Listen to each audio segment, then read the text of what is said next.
Hi hello guys welcome back to our channel. ఇది వచ్చేసి yesterday's vlog. It's day 3. Late చేయకుండా వీడియోలోకి వెళ్ళిపోదాం. ఇది వచ్చేసి back workout. Every day 30 reps into 2 sets లాగా చేస్తే మంచి రిజల్ట్ వస్తుంది. ఆర్మ్స్ దగ్గర బ్యాక్ దగ్గర ఫ్యాట్ అనేది రెడ్యూస్ అవుతుంది. ఇది arm fit work out.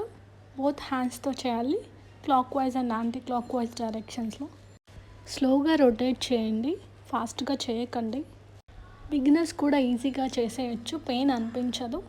Fat loss అవ్వడానికి ఇట్ టేక్స్ టైం, బట్ పక్కాగా అయితే లాస్ అవుతుంది. ఇది వచ్చేసి wrist rotations. You have to do with both hands. స్లోగా రొటేట్ చేయండి clockwise and anti clockwise డైరెక్షన్స్లో. ఇది కిక్కింగ్ వర్కౌట్ అంటారు అండ్ టచ్ ఫుట్ వర్కౌట్ అని కూడా అంటారు. మన లెగ్స్తో హ్యాండ్స్కి టచ్ అవ్వాలి. You have to do very slowly. నాకు హ్యాబిటెడ్ కాబట్టి కొంచెం ఫాస్ట్గా చేశాను. అండ్ ఈ వీడియో కూడా ఫాస్ట్ ఫార్వర్డ్ చేసిన కాబట్టి మీకు ఇంకా ఫాస్ట్గా అనిపిస్తుంది. 20 రెప్యుటేషన్స్ ఇంటూ 2 టైమ్స్ లాగా చేస్తే సరిపోతుంది. ఇలా చేయడం వల్ల హిప్ దగ్గర థాయ్స్ దగ్గర ఫ్యాట్ అనేది రిడ్యూస్ అవుతుంది. Hip circles my favourite stretch ఇది. చైల్డ్హుడ్ డేస్లో ప్రతి ఒక్కరు స్కూల్స్లో చేసే ఉంటారు. ఇది ఎవ్రీ డ్రిల్ మాస్టర్ ఇది నేర్పించే ఉంటారు. నేను స్కూల్ డేస్లో ఫన్నీగా ఉందని నవ్వేదాన్ని. నేనే కాదు, చాలామంది నవ్వుకునే వాళ్ళం. ఎందుకంటే సర్కులర్ పొజిషన్లో అందరం నించునే వాళ్ళం. సో ఆపోజిట్లో అండ్ సైడ్స్లో అందరూ కనిపించే వాళ్ళు. ఒకళ్ళని చూసి ఇంకొకరు నవ్వుకునే వాళ్ళం. ఆ డేస్ అంతే కదా. 90s కిడ్స్కి ఇది బాగా అర్థమవుతుంది. అలాంటి డేస్ నాకు ఇప్పుడైతే ఎక్కడా కనిపించలేదు, కనిపించదు కూడా అనిపిస్తుంది. 20s కిడ్స్కి పెద్దగా గేమ్స్ మీద అంటే ఎక్స్టర్నల్ గేమ్స్ మీద ఎక్కువగా ఫోకస్ చేయరని నా ఒపీనియన్. మొబైల్ గేమ్స్ ఇవే ఎక్కువగా చూస్తూ ఉంటారు. ఇంకా ఈ యూట్యూబ్ వచ్చాక కామెడీ వీడియోస్ కానీ అండ్ డోరోమాన్స్ కానీ ఇలా చాలా చూస్తూ ఉంటారు. కొన్ని అయితే నాకు తెలియదు.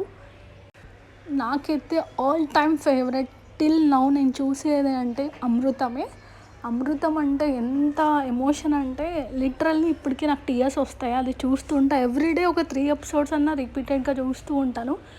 మా నవీన్ అయితే నీకు ఇంకా పిచ్చలేస్తాడు చూడు, అమృతం పిచ్చి ఎప్పుడు ఇదే చూస్తుంటావా అని అంటూ ఉంటాడు. ఆయన నేను పట్టించుకోను. వర్క్ అంటే కుకింగ్ చేస్తూ అలా పెట్టేస్తూ ఉంటాను అనమాట వీడియోస్. అదొక సాటిస్ఫాక్షన్ అనమాట. Healthy comedy. డోరామాన్ కూడా చూసేదాన్ని అనుకో, బట్ ఎక్కువగా అడిక్ట్ అవ్వకుంటుంటే అలా చూసి అలా వదిలేస్తుంది. ఆ నోబితా షిన్చాన్ అవి. బట్ ఇప్పుడైతే పిల్లలు అడిక్ట్ అయిపోతున్నారు చాలా మొబైల్స్కి. Parents has to take care of that. నేనైతే 90s కిడ్డే. నాకు 9th క్లాస్ వరకు ఫోన్ అసలు తెలీదు. అంటే ఫోన్స్ ఇచ్చేవాళ్ళు కాదు మాకు. ఒక ఏజ్ వచ్చాక ఫోన్ ఏంటో మెయిన్గా టచ్ ఫోన్ గురించి నాకు క్లారిటీ వచ్చింది. ఐ థింక్ ఆఫ్టర్ ఇంటర్మీడియట్ గురించి టచ్ ఫోన్ గురించి కొంచెం క్లారిటీ వచ్చింది. అంతకంటే ముందు పెద్దగా ఫేస్బుక్ అని అవని ఎక్కువ యూజ్ చేయకుంటుంటే. ఈ యూట్యూబ్ కూడా స్టార్ట్ చేయడానికి ఒక పర్పస్ ఉంది, లేదంటే వీటి మీద కూడా నాకు నాలెడ్జ్ లేదు. మొబైల్ పెద్దగా నాకు నచ్చదు ఎందుకో. ఇన్స్టెడ్ ఆఫ్ దట్ బుక్స్ చదవడానికి ప్రిఫర్ చేస్తూ ఉంటాను. అండ్ నవీన్తో టైం స్పెండ్ చేయడానికే ఇష్టపడతాను. నాట్ ఓన్లీ నవీన్, ఎవరితో నా ఫ్రెండ్స్తో మాట్లాడాలంటే నేను లైవ్లోనే మాట్లాడగలను. ఫోన్స్లో చాటింగ్లో చాలా చాలా తక్కువ. అసలు చాటింగ్ చేయను. 99% నేను చేయను.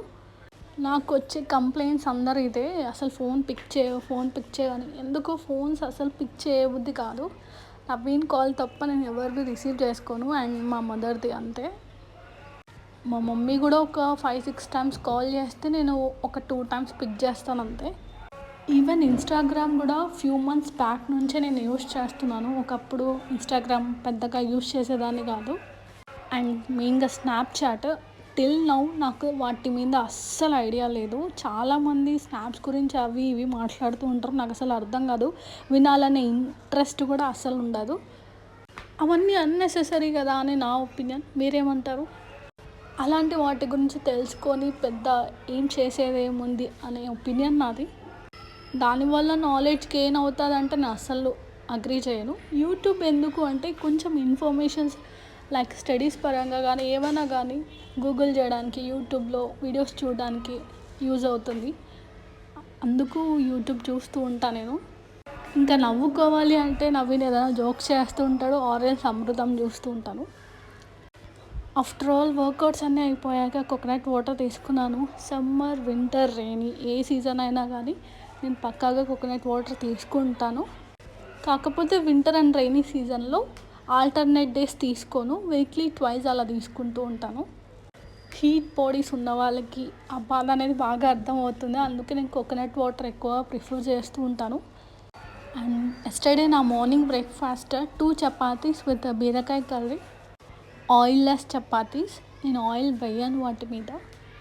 మీకు కూడా ఒక చిన్న సజెషన్స్, మ్యాక్సిమం అవాయిడ్ చేయండి చపాతీస్ మీద ఆయిల్ వేయడానికి, అంటే వేయకుండా ఉండడానికి.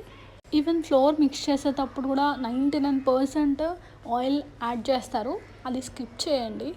సాఫ్ట్గా వస్తాయి అనుకుంటారు, అలా ఏం ఉండదు, ఎలా చేసినా వస్తుంది. అండ్ లంచ్ వచ్చేసి రైస్, గోంగూర పప్పు అండ్ బెండకాయ ఫ్రై అనమాట. కర్రీ కాదు, జస్ట్ ఫ్రైగా చేశాను. దాంట్లో ఆనియన్స్ ఏమీ యాడ్ చేయలేదు. యాక్చువల్గా లేడీస్ ఫింగర్లో ఎక్కువగా ఆనియన్స్ యాడ్ చేస్తే చాలా బాగుంటుంది టేస్ట్, బట్ టైం లేదని నేను ఓన్లీ ఫ్రై చేసేసాను పెన్నం మీద.